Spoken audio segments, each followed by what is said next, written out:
Después de 10 años de humillaciones, Elena recibió una casa torcida y abandonada. Lo que abrió ese objeto hizo temblar a la familia más poderosa de la ciudad. Cuéntanos aquí abajo en los comentarios desde qué ciudad nos escuchas. Es un placer tenerte aquí. Dale clic al botón de me gusta y suscribirse. Vamos a la historia. El aire en el pueblo olvidado de San Miguel era denso y pesado, impregnado con el olor persistente a tierra mojada después de una lluvia breve, un aroma agrio que se mezclaba con la amargura palpable de la desesperación silenciosa. Elena la costurera sintió el frío calar hasta los tuétanos, una frialdad que iba más allá del clima inclemente de la base de la sierra. Era el gélido abandono que la perseguía desde que su amado esposo, un hombre de honor, corazón noble y manos verdaderamente trabajadoras, había partido a la otra vida sin dejarles más que su buen nombre. Sus ojos, antes llenos del brillo de la esperanza de una vida mejor, estaban ahora opacos y fatigados por incontables horas frente a la máquina de coser alquilada. La aguja subía y bajaba sin cesar, imitando el ritmo frenético de su propio corazón angustiado, un doloroso metrónomo de miseria. Cada puntada que Elena daba en el pañuelo o el mantel era una oración muda, un suspiro de súplica a la Virgencita de Guadalupe, pidiendo la fuerza de un roble para resistir la adversidad y proteger a Florcita, su niña de 8 años. La risa de Florcita ya no era tan constante y dulce como solía ser, reemplazada por una tos seca que cortaba el alma de Elena. La humildad de la costurera no era una elección, sino el resultado inevitable de una vida de sacrificio puro, de mantener la honra intacta incluso cuando el estómago rugía de hambre. La necesidad de justicia crecía en su pecho, pero era un fuego oculto, cubierto por las cenizas de la resignación y la dura realidad del pueblo mágico que las veía sufrir. El polvo rojizo del camino se levantó en una nube arrogante, espesa y sofocante, un telón que anunciaba la llegada inevitable de la bestia de metal, que simbolizaba toda la soberbia y la ganancia desgraciada que residía en ese pequeño rincón de la antigua hacienda familiar. La camioneta negra, con sus vidrios oscuros reflejando el sol de la tarde como ojos de un depredador, se detuvo bruscamente, justo frente al lugar donde Elena y Florcita estaban siendo desalojadas, sus escasas pertenencias apiladas en el suelo de tierra como montones de vergüenza. Don Ricardo, el desgraciado, descendió del vehículo sin un ápice de pudor, su traje de lino blanco y sus botas de piel carísima completamente fuera de lugar en medio de la visible pobreza. El antagonista no se molestó en mirar directamente a Elena a los ojos, su gesto de fastidio y su orgullo inflado enfocándose en un punto lejano. Era como si ellas fueran simples motas de polvo que su poder pronto dispersaría. Su voz era un látigo áspero que resonaba en la calle silenciosa, diseñada únicamente para humillar y herir. «Aquí tienes, prima», espetó don Ricardo, arrojando con desprecio un manojo de llaves oxidadas que tintinearon débilmente al caer sobre la grava polvorienta. «La misérrima herencia que el desgraciado de mi primo dejó. Es menos de lo que me debe por esa vieja tierra, pero así quedamos en paz con la ley de los hombres y con esa ridícula farsa de justicia divina que tanto pregonan por aquí». Con herencia, don Ricardo se refería a una casucha en el extremo más apartado de San Miguel, lindando con el antiguo cementerio, conocida despectivamente como la Casa Torcida o Casa Ladeada, porque su estructura de madera y adobe se inclinaba de manera ridícula y evidente. Era un acto de crueldad pública, una trampa legal para deshacerse de cualquier posible reclamo futuro sobre las tierras de su primo, asegurándose de que Elena no tuviera nada de valor que pudiera poner en peligro su futura expansión de tierras. Las fofocas susurraban que su interior estaba podrido por el moho y que el techo se vendría abajo con el primer aguacero serio de la temporada. Don Ricardo se encogió de hombros. Su soberbia no le permitía ver el dolor ajeno, pero para Elena, con Florcita temblando de frío a su lado y el recuerdo de que pronto llegaría el Día de Muertos, y ella no tendría ni un centavo para comprar las flores de cempasúchil para su amado. Esa casa condenada era, increíblemente, un refugio. La necesidad física de tener un techo superaba con creces el dolor del orgullo herido. Ella observó las llaves oxidadas en el suelo, pensando que incluso un techo inclinado era mejor que la calle, que el viento helado de la sierra. El estómago le rugía de hambre, y ese era un dolor tangible, más fuerte que el abstracto concepto de la humillación. Elena, con la garganta seca por el dolor y la humillación, y sus manos callejadas que sostenían firme la pequeña mano de su hija, se inclinó lentamente, con una dignidad que hacía que la arrogancia de don Ricardo pareciera aún más hueca. Recogió las llaves. «Gracias, primo», susurró con una voz extrañamente firme que carecía de súplica. «Aceptamos. Con la ayuda de Dios, es mejor que dormir a la intemperie».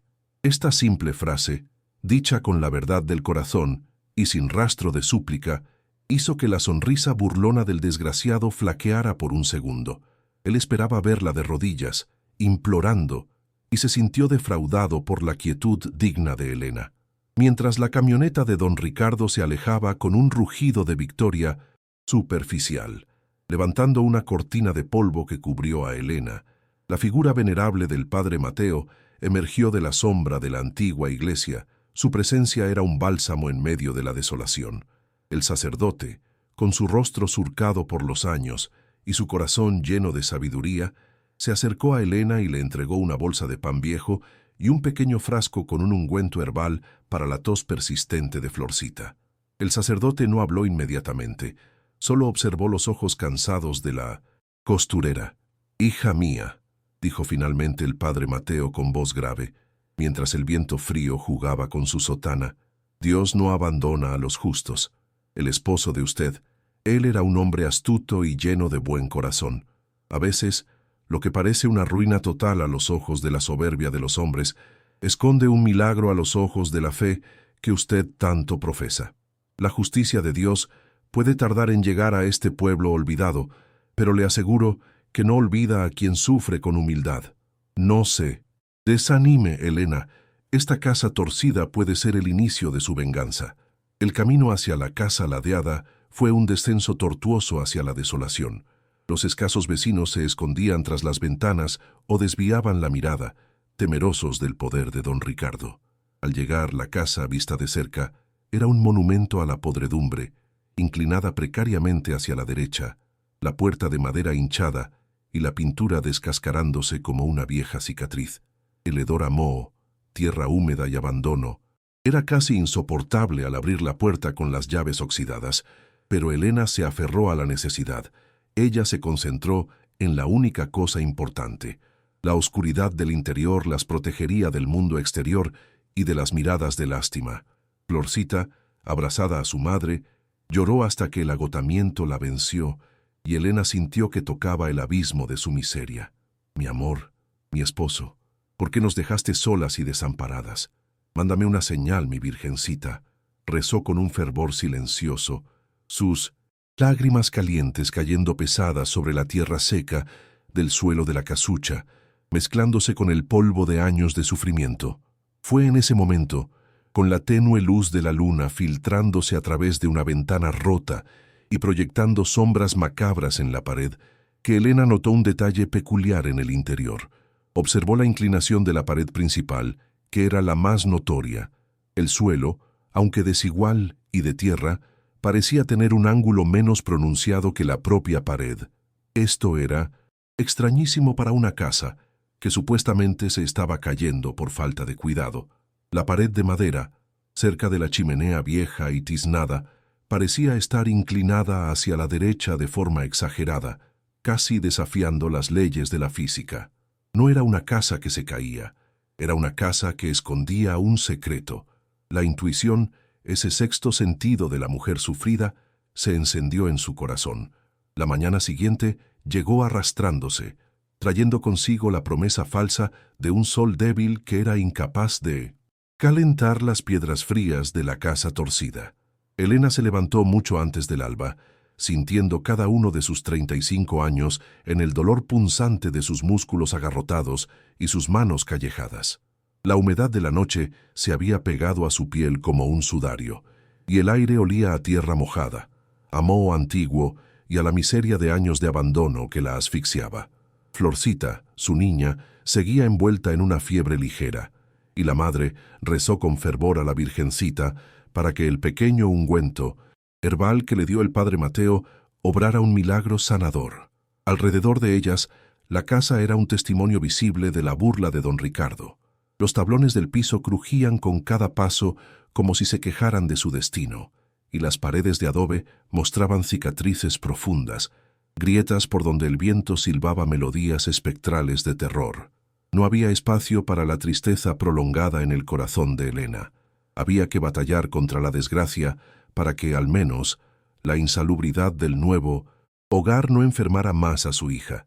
Con la determinación férrea que solo el amor maternal puede otorgar, Elena comenzó su labor. No se limitó a limpiar. Se sumergió en una batalla visceral contra la suciedad acumulada durante décadas.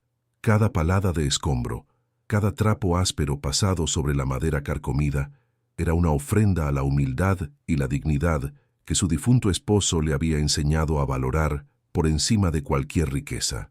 El polvo levantado en el aire espeso se mezclaba con sus lágrimas silenciosas de frustración y agotamiento, pero ella seguía adelante sin pausa. Los únicos objetos de valor que le quedaban eran la fuerza de sus manos callejadas y su rebozo, que usó para amarrar los trastos inservibles. Fue en el rincón más oscuro del único cuarto habitable, donde la pared de adobe se inclinaba más grotescamente, que su memoria regresó al pensamiento insistente de la noche anterior. Algo no cuadraba en la arquitectura de esa ruina. Era una disonancia perturbadora que su instinto notaba. Su esposo, carpintero de oficio, siempre había sido meticuloso y obsesionado con la justicia y la precisión de los ángulos. ¿Por qué construiría o aceptaría una casa tan torcida, a menos que la torcedura fuera intencional, la clave de un enigma? Con una curiosidad que superaba el cansancio, Elena se acercó a la pared inclinada y sintió la aspereza del adobe bajo sus dedos, notando que, aunque la pared se iba hacia la derecha, el piso justo en ese punto parecía menos inclinado. Mientras intentaba fijar una tabla del suelo podrido para evitar que Florcita, al despertarse, se cayera en la oscuridad, notó que esa tabla en particular estaba más suelta de lo normal y no por el deterioro. Al presionarla con el pie, un sonido sordo y hueco resonó bajo sus suelas, un eco que no era el de tierra firme, sino el de un espacio vacío, una cámara oculta. Su pulso se disparó en su cuello. No era el miedo, sino la adrenalina de la descoberta lo que la dominaba. Se arrodilló sobre el piso húmedo, apartando la tierra con sus manos, sintiendo el frío glacial de la humedad y el sabor metálico del polvo en su boca, susurrando el nombre de su marido como si invocara su espíritu. La desgracia que parecía ser el suelo suelto, pronto se convirtió en un portal a la verdad. La tabla, al ser retirada con esfuerzo, reveló un hueco estrecho, del tamaño exacto de una caja de caudales, y el olor que emanaba no era a moho, sino a papel viejo y cera de sellado, un aroma de objeto guardado celosamente. Con las manos completamente temblorosas y el corazón latiéndole frenéticamente en el pecho, Elena introdujo su brazo hasta el hombro y palpó algo duro y envuelto en tela de saco gruesa. Al sacarlo, se dio cuenta de que era una caja de cedro antigua, pesada y bien sellada con una resina. Sus lágrimas calientes cayeron sobre la tapa polvorienta. No sabía lo que había dentro, pero la evidencia gritaba que su amado esposo no la había olvidado. Aquel objeto no era una gerencia de caridad de don Ricardo, sino el último acto de amor, justicia y potencial venganza de su esposo. La caja estaba cerrada con un pequeño cerrojo de latón, diseñado para ser discreto y fuerte. Elena, sin herramientas adecuadas, recurrió a la fuerza de su desesperación y usó un cuchillo de cocina desafilado, el único objeto de metal punzante que poseía, para forzar el mecanismo. Después de unos minutos de esfuerzo físico agonizante, con el temor a ser descubierta latiendo en sus sienes, el cerrojo cedió finalmente con un chasquido metálico. El sonido fue como un disparo en el silencio de la casa. Dentro no había lingotes de oro, pero sí algo mucho más poderoso y peligroso. Dentro de la caja, Elena encontró un cuaderno de tapas gastadas y un mapa enrollado, amarillento por el tiempo. atado con un cordón de cáñamo. El cuaderno era un diario, escrito con la letra familiar y pulcra de su esposo. El olor del papel antiguo y el corazón roto por la ausencia se mezclaron. Un cóctel de tristeza y esperanza. Abrió el diario con las manos que aún temblaban por el esfuerzo. La primera página no contenía la fecha de la muerte, sino una nota conmovedora a su puño y letra. A mi querida Elena. Si lees esto, es porque ese desgraciado de Ricardo te ha quitado todo, menos la honra. Recuerda, esposa, la casa torcida no es un error de construcción, es una trampa final. Lo que te daré es la verdadera herencia de nuestra abuela, enterrada bajo la sierra, y su valor es más grande que toda. La soberbia de ese hombre vil, la cicatriz de la traición y la humillación que don Ricardo le había impuesto, se abrió de nuevo, pero esta vez fue inyectada con la medicina de la esperanza y una sed creciente de venganza. El diario continuaba, revelando el plan. Su esposo había descubierto, justo antes de morir, la manipulación de don Ricardo sobre los documentos de propiedad.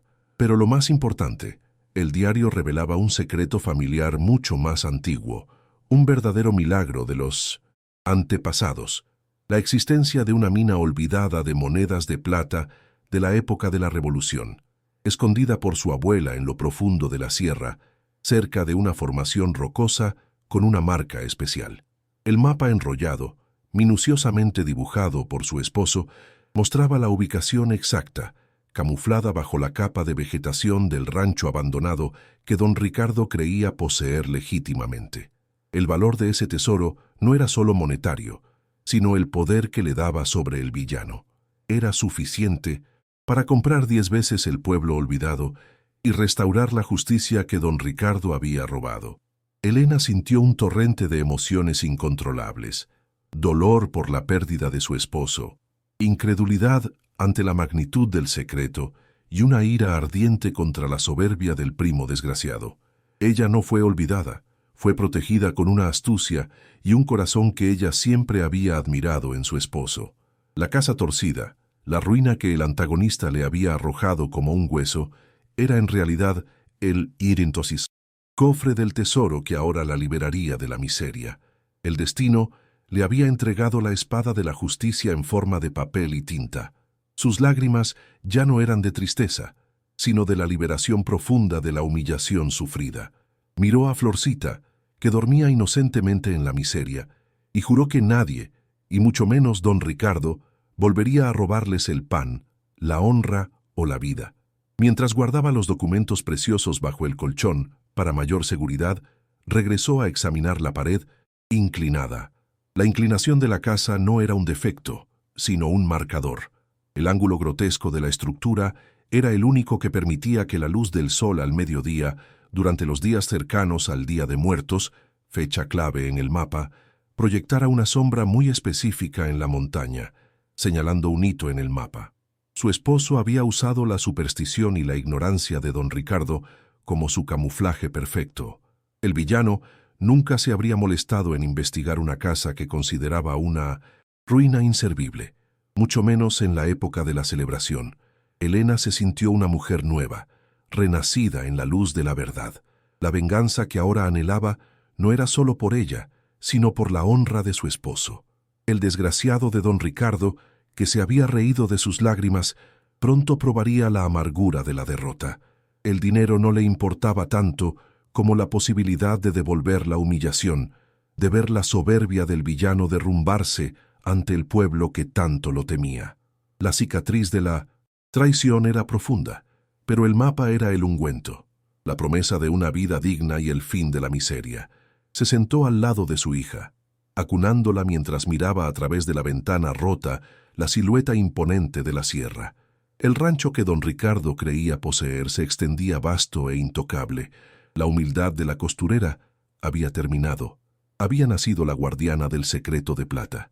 Ella se prometió que usaría esa herencia no solo para su hija, sino para construir algo que el villano jamás podría destruir, un legado de justicia y caridad para todos en el pueblo olvidado.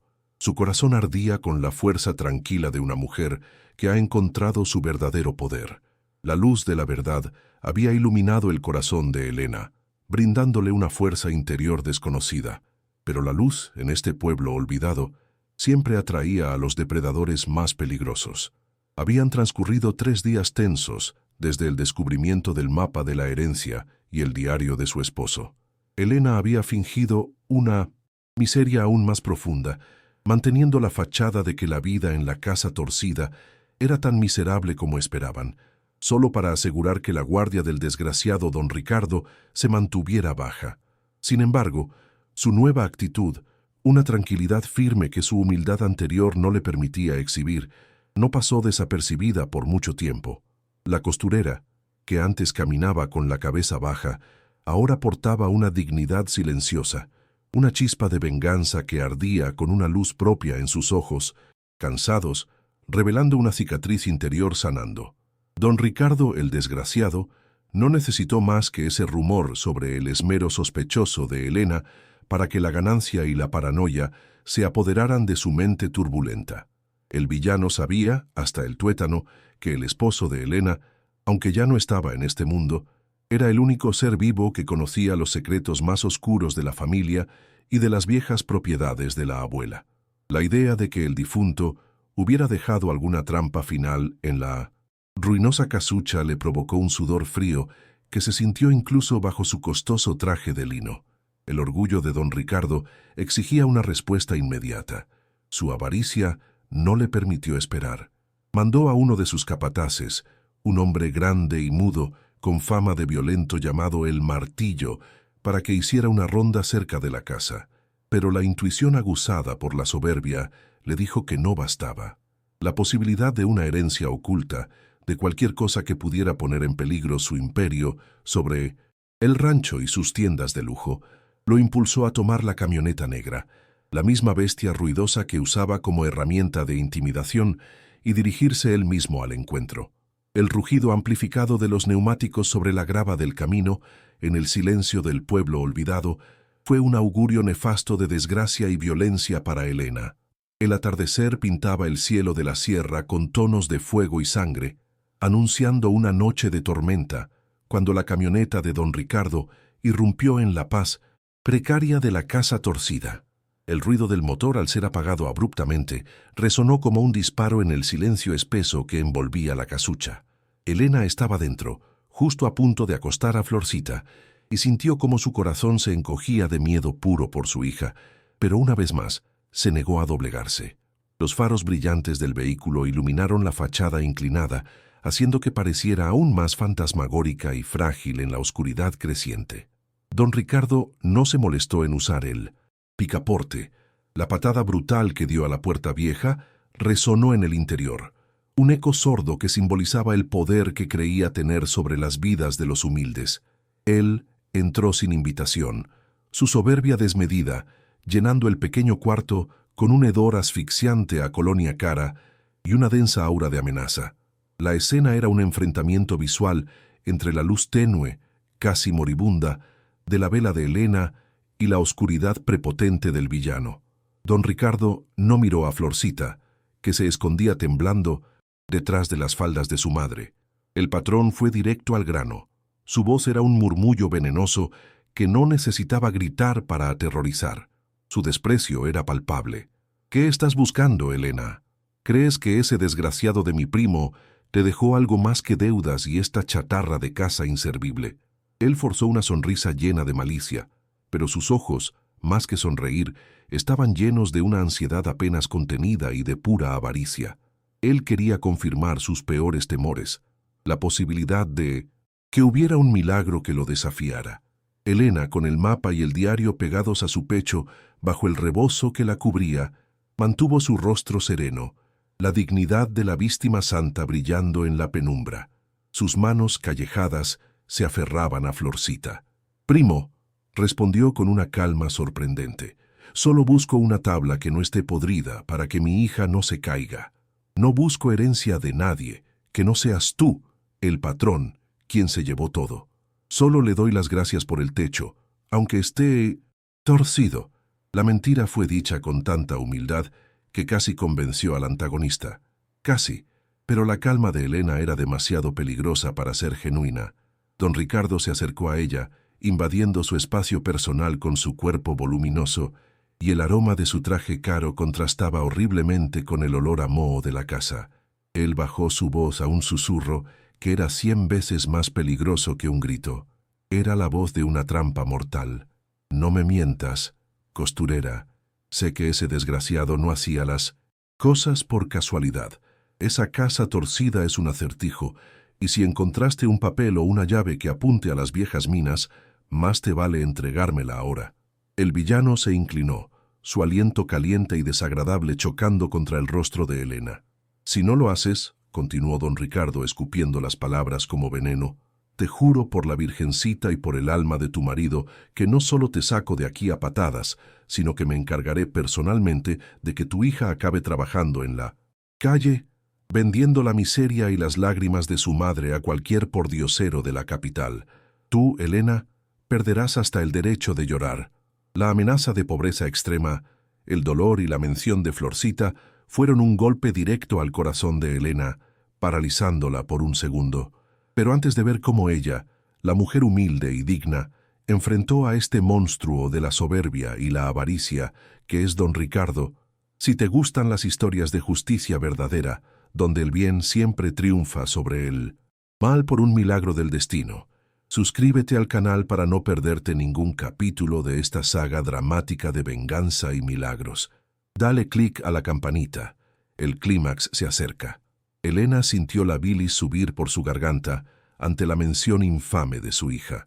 El instinto de protección transformó el miedo paralizante en una rabia helada, contenida.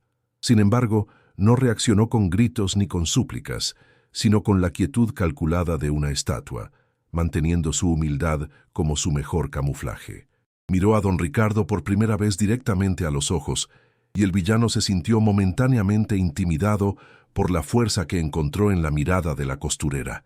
Era una mirada que conocía la verdad. «Primo», dijo con voz apenas audible, pero firme, «usted ya tiene todas las tierras, toda la herencia que le importaba, todo el poder en este pueblo. Esta casa es solo escombro, que ni el viento quiere llevarse. ¿No tiene suficiente su corazón con lo que ya tiene? Mi esposo no dejó más que el recuerdo de un hombre honrado. Usted me avergüenza con su avaricia sin fin». Ella lo había humillado con la verdad de su orgullo herido, y eso enfureció al villano más que cualquier mentira. Don Ricardo no toleró la insolencia de una mujer pobre. Él se giró hacia la pared torcida, la misma que escondía el cofre de cedro con el mapa del tesoro, y pateó la base con toda su ira. Un poco de polvo y adobe cayeron, pero la estructura no cedió. La trampa diseñada por el esposo de Elena era fuerte y resistió la prueba. «Te doy hasta la mañana, Elena, solo hasta que el sol toque la plaza del pueblo mágico. Si no me entregas el documento o la prueba que sabes que tienes, llamaré al juez mañana temprano. Haré que te acusen de invasión de propiedad y fraude, y esa niña», señaló a Florcita con un dedo grotesco, «irá a un orfanato de la capital, donde nunca más verá el pueblo olvidado o a su abuela. Esta es mi última advertencia, desgraciada. Piénsalo bien». Don Ricardo se fue tan estrepitosamente como había llegado, el rugido de su camioneta desapareciendo rápidamente en la noche oscura. Dejó tras de sí un vacío cargado de terror y el hedor a peligro. Elena se arrodilló junto a Florcita, que temblaba incontrolablemente, abrazándola con una desesperación silenciosa. Su hija, con sus pequeñas lágrimas rodando por las mejillas, susurró: «Abuela me dijo que el tío Ricardo tiene el corazón negro como la noche. Vamos a estar bien, mamá. Él me da mucho miedo».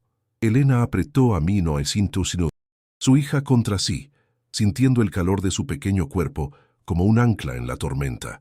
El ultimátum estaba dado. La mañana siguiente era el plazo para entregar la verdad a la soberbia del villano o perder a su hija, la única cosa que realmente le importaba. La amenaza de que se llevaran a Florcita era más real que el oro o la plata. La costurera sintió el peso de la herencia en su pecho, no como una bendición, sino como una bomba de tiempo lista para explotar.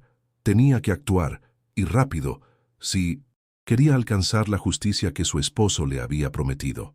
La noche sería larga, y llena de decisiones que cambiarían el destino del pueblo olvidado.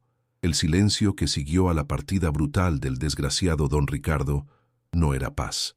Era una ausencia ensordecedora, cargada con el peso de la amenaza, que se pegaba a las paredes de la casa torcida como una plaga de moho viejo y penetrante. Elena se quedó arrodillada, aferrada a Florcita, sintiendo el miedo helado y pegajoso paralizarla hasta el tuétano de sus huesos. La amenaza de perder a su hija era el verdadero fondo del pozo de su desgracia.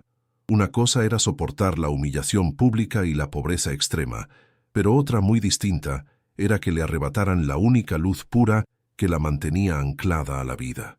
El villano había golpeado con precisión maligna justo en la cicatriz más profunda y vulnerable de su corazón. Sus lágrimas cayeron, ardientes y pesadas, no de debilidad, sino de la desesperación absoluta de una madre acorralada en el pueblo olvidado.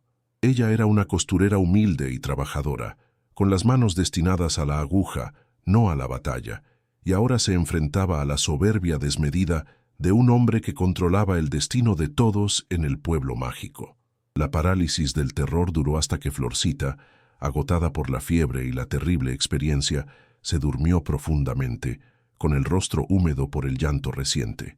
Solo entonces Elena se levantó lentamente, sintiendo el peso del diario y el mapa bajo el colchón, esa herencia de plata que ahora se sentía más como una maldición insoportable que como un milagro de la Virgencita.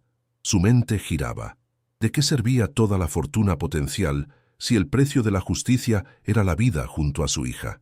El orgullo de la venganza se desvaneció por completo, reemplazado por la necesidad básica, visceral, de supervivencia.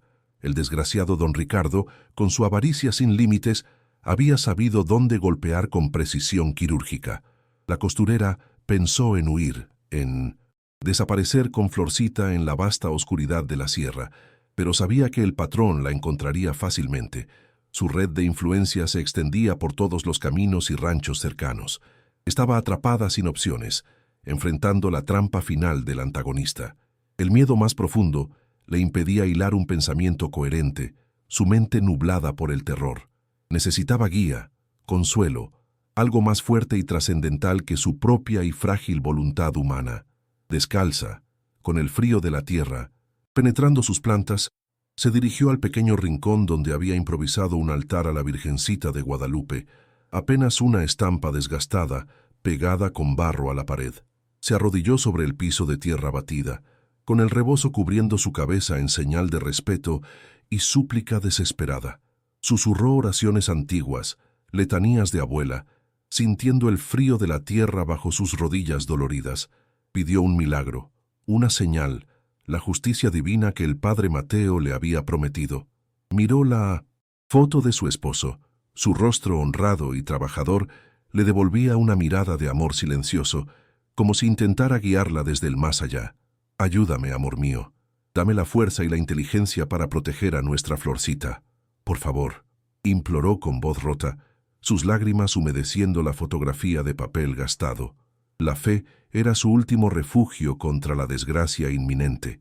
Fue entonces, justo cuando la desesperación y la resignación parecían consumirla por completo, que su mano, en un gesto instintivo, rozó el pequeño cofre de cedro vacío que había sacado del suelo. Lo abrió de nuevo, examinándolo minuciosamente a la débil luz de la vela, buscando una respuesta que sus ojos no podían ver, sino sentir. El cofre estaba vacío. Solo contenía la tela de saco áspera con la que su esposo había envuelto el tesoro inicial. Elena tomó la tela, sintiendo su textura áspera y familiar contra sus dedos callejados. Recordó una frase que su esposo le había enseñado sobre su oficio. Un carpintero siempre tiene un cajón secreto. Con la linterna de mano, cuya luz era tan débil como un suspiro, Elena examinó la tapa interior del cofre de cedro. No había nada obvio, pero al pasar sus dedos sensibles por el borde interior de la tapa, notó que una sección de la madera, justo en la esquina, se sentía ligeramente más gruesa, con un borde apenas perceptible al tacto. Su corazón, que había estado latiendo con miedo, ahora latía con una nueva y salvaje urgencia. Y si la trampa del cofre tenía una doble capa, diseñada para resistir incluso la prisa y la falta de escrúpulos de la avaricia de don Ricardo, Con renovada esperanza, Elena usó el mismo cuchillo de cocina desafilado que había utilizado para forzar el cerrojo la primera vez. Trabajó lentamente, con una precisión que no le venía de la costura, sino de la desesperación absoluta, rascando la capa fina de madera en el borde interior de la tapa. El olor a resina vieja y cedro llenó la estancia, un aroma a secreto y a la vida de su esposo. Después de unos minutos tensos, la delgada capa de madera cedió con un crujido sutil, revelando un segundo compartimento secreto, angosto y profundo como un lapicero. Dentro del compartimento no había más mapas ni promesas de plata abstractas, sino algo mucho más concreto y decisivo, una sola moneda antigua, gruesa, de plata pura, de la época de la Revolución, y un sobre pequeño, sellado meticulosamente con cera roja, dirigido explícitamente al patrón de la hacienda, a ser abierto solo por don Ricardo, en presencia de un juez. Elena tomó la moneda sintiendo su peso sólido y frío, un ancla de verdad innegable. La moneda era la prueba irrefutable de la existencia de la mina de la abuela, y la carta sellada era la arma final de su esposo. La víctima santa se dio cuenta de la genialidad de su amado y de la justicia poética de su plan. Si don Ricardo hubiera encontrado el cofre, en la euforia de su soberbia, se habría llevado el mapa y el diario sin sospechar jamás del doble fondo. Su esposo había anticipado la avaricia ciega del villano y había usado su propio orgullo en su contra, dejándole una trampa diseñada para su perdición. La moneda, según el diario, era una pieza única que confirmaba la legalidad del mapa y la propiedad familiar. El peso de la justicia había pasado ahora directamente a su mano callejada, pero el plazo fatal era la mañana y necesitaba un aliado con autoridad y honra para contrarrestar el poder absoluto de don Ricardo. Su mente voló inmediatamente al padre Mateo, el único hombre que había mostrado humildad y bondad genuina en este pueblo dominado por la desgracia. Ir al padre Mateo en medio de la noche era un riesgo enorme, y si don Ricardo la estaba vigilando, esperando que cometiera un error que la incriminara, ella temía que el villano ya hubiera saboteado sus opciones. Elena se sintió como el animal acorralado que don Ricardo quería que fuera, pero el recuerdo de la amenaza contra Florcita le inyectó una valentía helada que le dio la fuerza necesaria para moverse. Ella no podía entregar la carta sellada a don Ricardo, pues él la destruiría sin siquiera leerla. Tenía que llegar a la autoridad legal con el documento. El padre Mateo era el único que podía guiarla en el camino legal para usar esa carta sin caer en la trampa de su primo. Tenía que abandonar la casa torcida y arriesgarlo absolutamente todo en esa caminata nocturna. La costurera envolvió la carta sellada, el diario y la moneda de plata en su rebozo, asegurándolos cerca de su corazón, sintiendo el frío del metal contra su piel como una promesa. Besó a Florcita, que dormía inocentemente, y le susurró una promesa de justicia y un futuro libre de avaricia. Salió de la casa, sintiendo el viento helado de la sierra azotar su rostro como un presagio. La desgracia que la había rodeado ahora le daba un propósito, una misión que era más grande que su propia vida. Caminó rápidamente por los senderos oscuros del pueblo mágico, manteniendo la cabeza baja, sin hacer ruido como una sombra entre las sombras. Cada crujido de una rama o el aullido de un perro distante era para su mente tensa el sonido de la camioneta de don Ricardo acercándose para la venganza. La cicatriz de su dolor se transformó en un escudo de acero. Tenía las pruebas para derrocar la soberbia que había reinado durante demasiado tiempo. El destino de su hija y del pueblo olvidado dependía de esa caminata solitaria. El padre Mateo vivía en una pequeña casa al lado de la iglesia principal, con su campanario proyectando una sombra protectora sobre el vecindario. Elena golpeó la puerta de madera antigua con una urgencia silenciosa, desesperada por el inminente amanecer y el ultimátum. Después de unos minutos que parecieron una eternidad, el sacerdote abrió, con la luz de una vela temblando en su mano. Al ver el rostro pálido y las lágrimas secas de Elena y el rebozo apretado a su pecho, supo de inmediato que el momento de la justicia había llegado. Su corazón se llenó de respeto y preocupación por la humildad y el valor inquebrantable que se reflejaban en los ojos de la costurera. El amanecer, que en otro día habría traído la dulzura del sol de la sierra, llegó como el plazo final, pesado y opresivo. Elena pasó las últimas horas de la noche en la casa del padre Mateo, revelando el secreto de la casa torcida y mostrando la carta sellada y la moneda de plata, esa herencia de la abuela. El sacerdote, conmovido por la humildad y la fuerza de la costurera, movió sus influencias con urgencia. Rápidamente contactó al único juez honrado del distrito, don Gabriel, quien había sufrido antes las manipulaciones de la soberbia de don Ricardo. Apenas el reloj de la iglesia marcó las 7 de la mañana, Elena, el padre Mateo y el juez Gabriel, acompañados por la vecina de Elena, doña Josefina, la única testigo del testamento original del difunto, se dirigieron a la plaza principal del pueblo olvidado.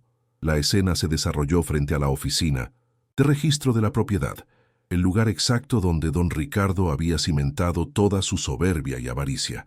El villano, vistiendo un traje inmaculado y conduciendo su camioneta negra, llegó justo a tiempo, con la seguridad arrogante de quien está a punto de aplastar a su víctima. Había traído a El Martillo y a otros 2 hombres para asegurarse de que Elena no pudiera escapar con los papeles que él imaginaba. Vio a Elena, pálida pero firme, de pie junto al padre Mateo, y la rabia hirvió en su corazón. «Ahí estás, desgraciada. ¿Vienes a entregar lo que me pertenece y a suplicar por tu hija? Te lo advierto, tu tiempo ha terminado.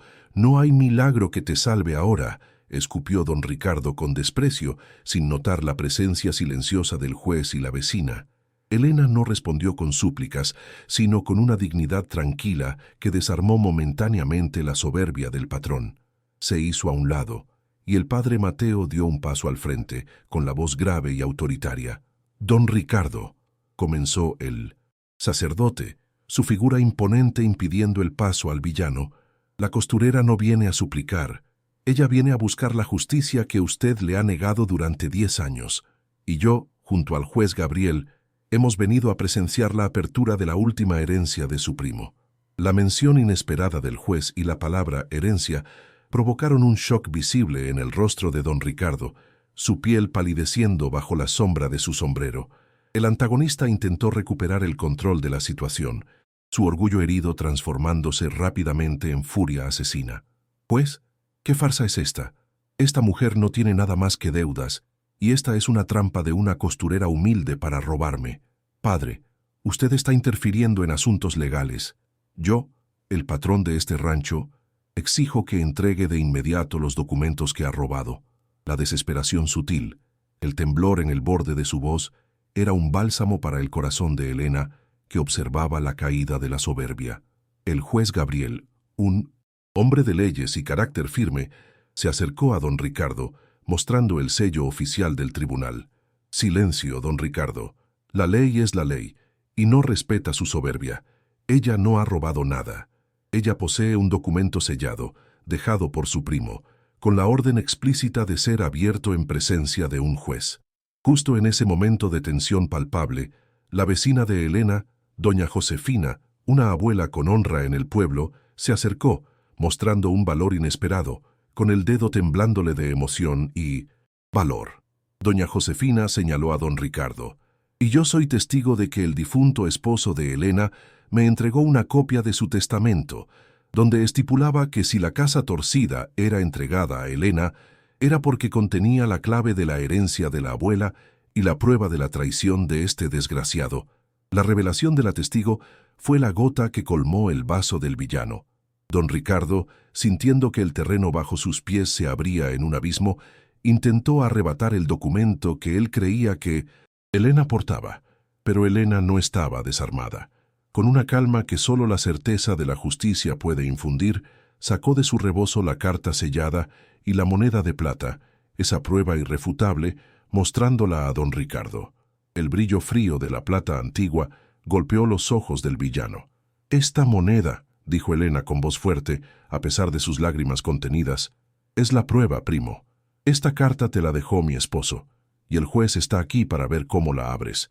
Esta es la venganza de un hombre honrado». El rostro de don Ricardo se contorsionó en una máscara de arrogancia que se transformaba dolorosamente en pánico total. Él gritó a sus hombres, «¡El martillo!» y los otros dos, para que atacaran, para que tomaran los papeles a la fuerza. Su avaricia era más fuerte que su razón. El juez Gabriel dio un paso adelante y con voz que resonó en toda la plaza, declaró, «Los toques y serán arrestados de inmediato por agresión a una ciudadana bajo protección judicial. Don Ricardo, es un ultimátum. Abra la carta sellada que su primo le dejó, o la abriré yo mismo y haré pública su trampa».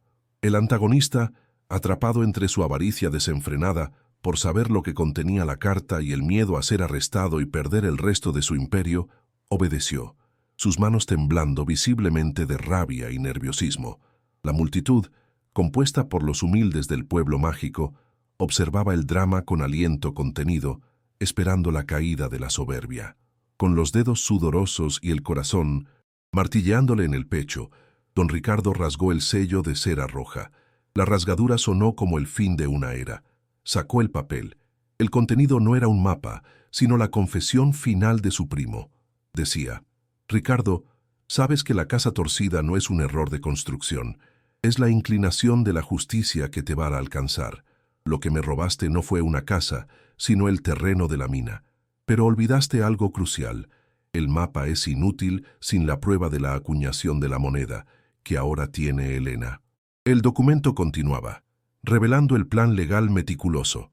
Toda la porción del terreno donde construiste con tu soberbia tu tienda de lujo no es tuya. Es propiedad legítima de mi hija, Florcita, la única nieta legítima de la abuela. La revelación pública del secreto fue un golpe mortal, una venganza perfecta y legal. Don Ricardo leyó la última línea y su rostro, de arrogancia, pasó a un pánico indescriptible. Intentó romper el papel en 1000 pedazos, en un arrebato de furia final, pero el juez se lo arrebató de las manos antes de que pudiera destruirlo. «Es mentira, es una trampa vil. Esa desgraciada y su abuela siempre quisieron arruinarme con sus milagros inventados», gritó el villano, sus lágrimas de impotencia y furia brotando incontrolablemente. Él se volvió hacia Elena con una rabia asesina, su cicatriz de avaricia abierta y expuesta, pero el martillo y sus hombres, al ver al juez y escuchar la verdad, se quedaron inmóviles, temiendo la ley. El juez Gabriel leyó el documento en voz alta para todos los presentes en la plaza, asegurando que el pueblo escuchara la verdad sobre la avaricia de don Ricardo. La tienda de lujo del villano, construida con la soberbia de su poder, estaba en el terreno legal de Florcita. El impacto fue tan fuerte que don Ricardo cayó de rodillas, su traje caro ensuciándose con el polvo de la plaza, su imperio colapsando a la vista de todos. La humillación de don Ricardo fue lenta y satisfactoria. Su soberbia fue castigada públicamente por la justicia. El juez ordenó de inmediato la congelación de todas sus cuentas y la incautación de su camioneta negra, ese símbolo odiado de su poder. El antagonista, el patrón que nadie se atrevía a mirar a los ojos, fue escoltado fuera de la plaza por los alguaciles. Un hombre derrotado y miserable, su rostro blanco por la ira y la vergüenza. Elena, la costurera humilde, no gritó victoria. Miró al padre Mateo y al juez con una gratitud que venía del corazón. Sus lágrimas de alegría eran la antítesis de las lágrimas amargas de don Ricardo.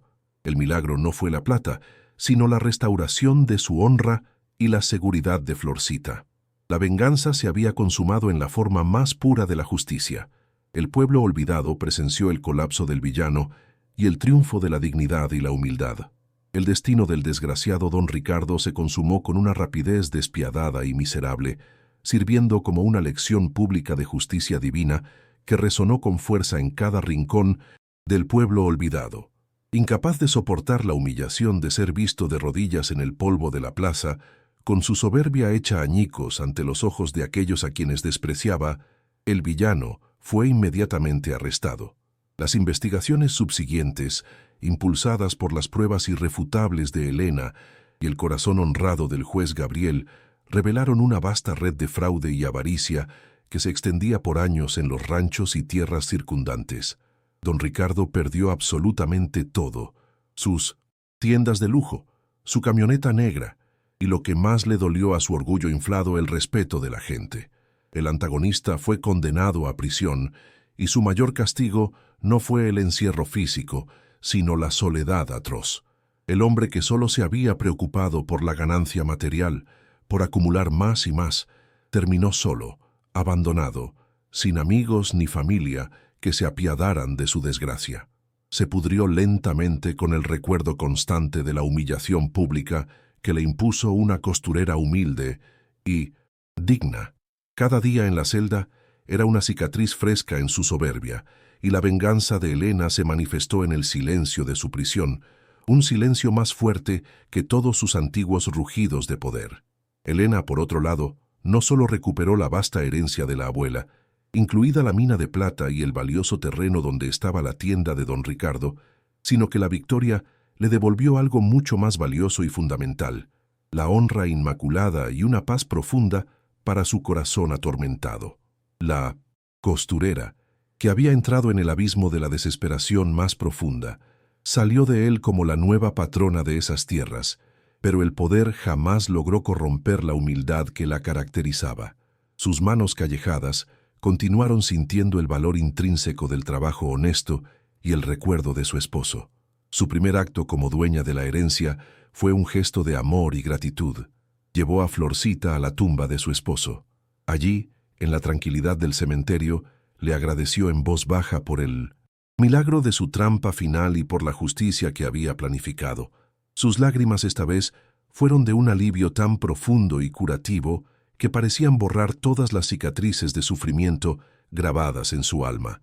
Ella sintió que la presencia de su amado la envolvía, confirmándole que el dolor había terminado y que ahora debían honrar su legado. El verdadero legado de Elena se manifestó en el destino altruista que le dio a su riqueza repentina. Ella no se mudó a la capital, ni se construyó una lujosa hacienda de estilo moderno para alardear.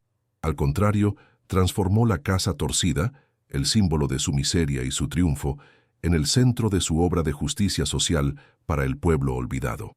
El ángulo inclinado de la casa permaneció, pero ahora era un monumento al valor y la resistencia de los humildes. Con el dinero proveniente de la mina, que finalmente fue explotada bajo un régimen de transparencia y respeto absoluto por los trabajadores de la sierra, Elena construyó una clínica gratuita para todos los habitantes del pueblo, que llevaba orgullosamente el nombre de su esposo. Además, levantó una escuela para los niños pobres, justo en el valioso terreno donde antes se alzaba, con toda su soberbia, la tienda de lujo de don Ricardo. Era la venganza más dulce, transformar la avaricia en caridad. El pueblo olvidado de San Miguel floreció bajo su cuidado. Elena, con la ayuda invaluable del padre Mateo, se convirtió rápidamente en una figura de leyenda, una matriarca de la humildad y la justicia. Ella se aseguró de que Florcita creciera sabiendo que la verdadera riqueza no está en la plata o el oro, sino en el corazón honrado y en el servicio desinteresado a la comunidad. Florcita creció sin el miedo de las lágrimas o la soberbia del desgraciado don Ricardo. La vida de madre e hija se convirtió en un faro de esperanza.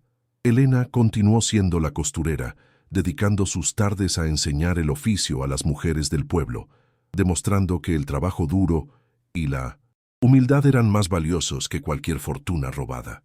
La antigua mina de la abuela no solo trajo plata, sino trabajo digno, restaurando el orgullo de todo el pueblo mágico. La desgracia se había transformado en un milagro sostenible para todos.